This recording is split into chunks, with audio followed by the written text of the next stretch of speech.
प्राचीन काल में एक स्थान पर आचार्य जी का एक प्रख्यात गुरुकुल था, जहाँ तत्कालीन शिक्षण व्यवस्था का अध्ययन करने के लिए जगह जगह से शिष्य आए हुए थे। उनमें से एक किशोर, जो काफ़ी संपन्न परिवार से था, शिक्षा ग्रहण करने हेतु आया हुआ था। वह शिष्य बहुत ही बातें करता था। वह हर समय किसी न किसी विषय पर हर सहपाठियों के साथ वार्तालाप ही करता रहता।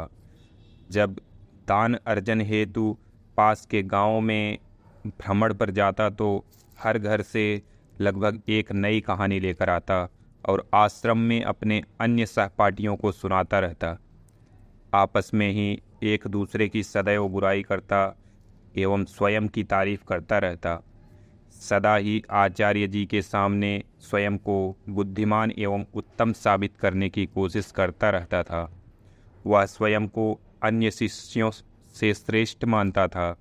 वह अपने सहपाठियों से कहता कि मैं एक संपन्न घर से आता हूँ। यदि मैं चाहता तो एक आरामदायक जीवन व्यतीत कर सकता था, लेकिन मैं यहाँ पर सत्य की खोज में आया हूँ। स्वयं को जानना है एवं जीवन के यथार्थ को जानने के हेतु मैं यहाँ पर आया हूँ, इसलिए मेरा त्याग तुम सबसे सर्वोपरि है। इसी तरह दिन व्यतीत हो रहे थे। एक दिन आचार्य जी ने सभी शिष्यों को एक साथ इकट्ठा होने के लिए कहा।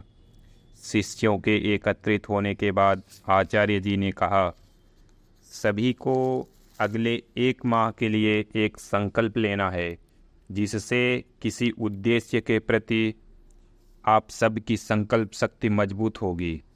आप सभी अपनी इच्छा एवं सामर्थ्य के अनुसार अलग अलग संकल्प ले सकते हैं।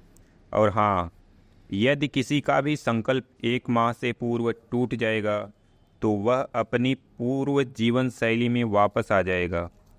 सभी अपने अपने संकल्प के साथ अपनी कुटिया में वापस चले गए, लेकिन वह शिष्य जो स्वयं को अन्य से अलग समझता था, वह आचार्य जी के पास गया और आचार्य जी को प्रणाम कर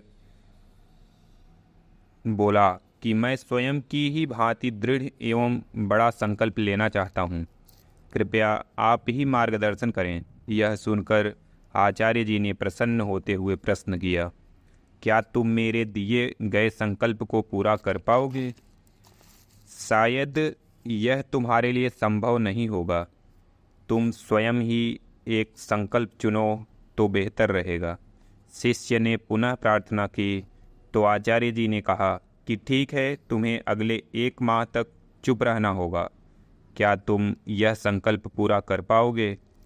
कोई कितना ही प्रयास क्यों न करे। इस पर शिष्य ने कहा कि यह तो मेरे लिए आसान है, कोई बड़ा संकल्प दीजिए। इस पर आचार्य जी ने कहा कि पहले यह संकल्प पूरा करो, तो उसके बाद दूसरा संकल्प दिया जाएगा। शिष्य ने आचार्य जी को प्रणाम किया और अपनी कुटिया में वापस आ गया।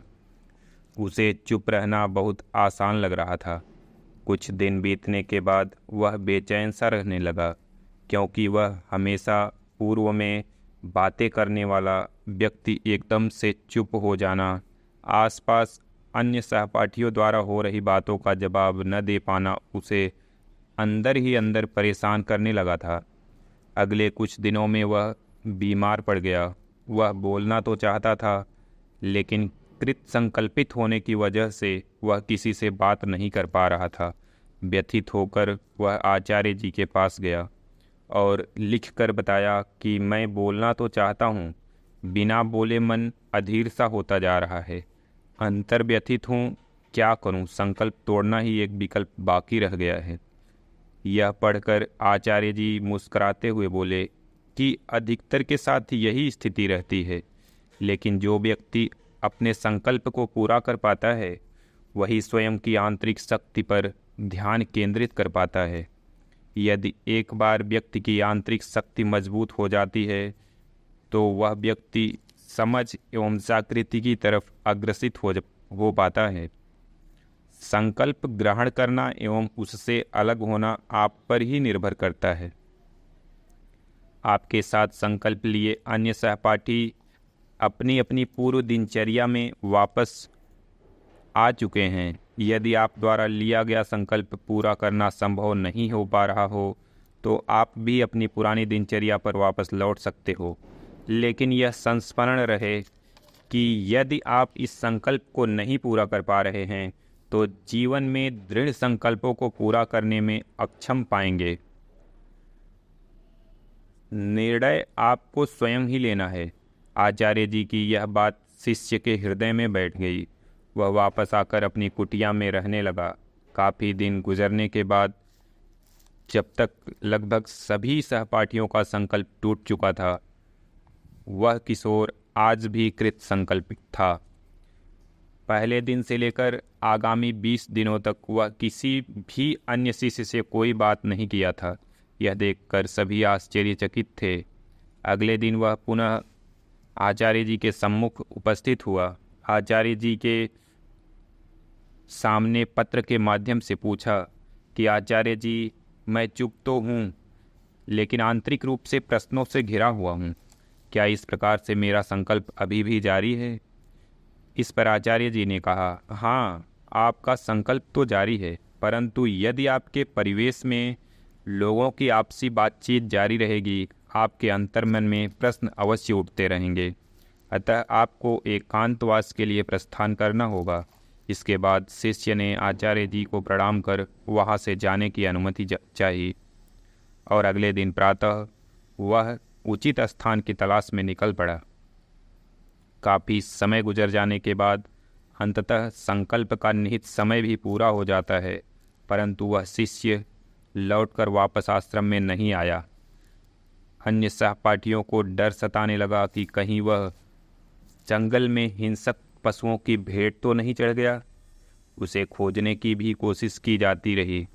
अंततः सहपाठियों को यह विश्वास हो जाता है कि वह शायद हिंसक पशुओं का शिकार हो चुका होगा, परंतु आचार्य जी को ऐसा नहीं लगता था। उन्हें यह विश्वास था कि वह एक दिन वापस अवश्य आएगा। इसी संशयवश एक दिन उस किशोर का सहपाठी आचार्य जी के पास आया और प्रश्न किया कि आचार्य जी, क्या हमारे अत्यधिक बोलने वाले सहपाठी को हिंसक पशुओं ने अपना शिकार तो नहीं बना लिया होगा? इस पर आचार्य जी ने कहा कि हो सकता है, लेकिन उसके वापस न आने की दूसरी वजह भी हो सकती है। शायद उसे वह प्राप्त हो गया हो जिसकी तलाश में वह एकांत स्थान पर गया हुआ था। इस पर शिष्य ने जानना चाहा कि क्या अधिक बातें करना इतना हानिकारक होता है? इस पर आचार्य जी ने कहा कि व्यक्ति के जीवन में बहुत सारे दुखों में अत्यधिक बोलना भी एक प्रकार से है। अधिकतर पारिवारिक विघटन की वजह हमारा बेवजह बोलना ही होता है। कोई भी स्वयं को कमज़ोर साबित नहीं होने देना चाहता। इस वजह से उसे भले ही मिथ्या वचनों का प्रयोग क्यों न करना पड़े, स्वयं को सही दर्शाने के लिए। इस सब की वजह से होने वाले नुकसान का एहसास केवल कुछ ही को हो पाता है। इस पर शिष्य ने कहा कि इसका समाधान क्या है? आचार्य जी ने उत्तर दिया कि वर्तमान में रहकर जागरूकता के साथ जीवन में आने वाली समस्याओं का विचारपूर्वक हल खोजना ही इस सब का निदान है। उधर वह शिष्य जो कुछ महीने पहले आश्रम छोड़कर गया हुआ था, वह एक दिन वापस आश्रम आ जाता है, जिसे देखकर सभी आश्चर्यचकित एवं प्रसन्न होते हैं। वह पूर्ण रूप से बदल चुका था। वह एक तेजवान एवं शांत प्रिय व्यक्ति बन चुका था। वह हर सहपाठी से मधुर व्यवहार के साथ मिल रहा था एवं सभी को सुलझे हुए तरीके से प्रसन्नचित्त कर रहा था। यह देखकर सभी आश्चर्यचकित थे। कुछ समय पश्चात वह आचार्य जी के पास गया और प्रणाम करने के बाद जिज्ञासावश यह जानना चाहा कि क्या मैं अब भी मौन हूँ? इस पर आचार्य जी ने कहा कि हाँ, पूर्ववत जिस प्रकार आपका संकल्प शुरू हुआ था उसी प्रकार निरंतर जारी है। इस पर शिष्य ने कहा कि मैं बाह्य रूप से तो चुप था, लेकिन अंतर्मन में बहुत सी बातें कौतूहल पैदा कर रही थी। इस वजह से मुझे लगा कि शायद एकांत में जाने से अंतर्मन की आवाज़ कम हो, लेकिन मेरे अंतर्मन में पुरानी घटित यादों की आवाज़ गूंजती रहती थी। उस समय मुझे यह आभास हुआ कि मैं कितना गलत था कि यूं ही अनायास अपने परिवार के सदस्यों एवं सहपाठियों को भला बुरा कहता था और मुझे लगता था कि मैं सही कर रहा हूँ, स्वयं को सबसे बेहतर समझता था। इस तरह धीरे धीरे अंतर्मन की आवाज़ें आनी कम हो गई और उसके उपरांत मुझे प्रकृति की सभी सुंदर आवाज़ें सुनाई देने लगी, जैसे हवा का चलना, चिड़ियों का चहकना, नदी के जल की कलकल ध्वनि। सब प्रकार की मधुर ध्वनियाँ मैंने शांतिपूर्वक सुनी और मन आह्लादित हो उठा। इस पर मैंने पुरजोर तरीके से ईश्वर से प्रार्थना की कि हे ईश्वर, यह कैसी शांति है, सब इतना शांत क्यों है आदरणीय। उसके बाद से मैं कहीं भी होता हूँ तो भी अंतर्मन में एकांतता एवं शांति ही रहती है। शायद अब सब साफ साफ नजर आने लगा है। इस पर आचार्य जी ने कहा कि यही जीवन का वास्तविक यथार्थ है। अतः हमें ज़रूरत से अधिक किसी से भी अव्यवहारजनक एवं अनर्गल बातों में नहीं फंसना चाहिए। सदैव अंतर्मन की ही सुने एवं कोई भी निर्णय विचार करने के बाद ही लेना चाहिए। इसलिए आत्मचिंतन एवं एकांतता स्वयं हेतु जीवन में अत्यंत ही आवश्यक है। अतः हमें सदैव ऊर्जावान रहने में आत्म शांति का भाव एवं एक आदर्श एवं दृढ़ भूमिका का निर्माण करता है, जिसके फलस्वरूप हम अपने जीवन के मूल्यों को एक नया आयाम दे पाते हैं। अंत तक बने रहने के लिए हृदय की अनंत गहराइयों से सहृदय धन्यवाद। आशा करता हूँ प्रस्तुत प्रसंग से आपके भी जीवन में सार्थक बदलाव आएगा। धन्यवाद।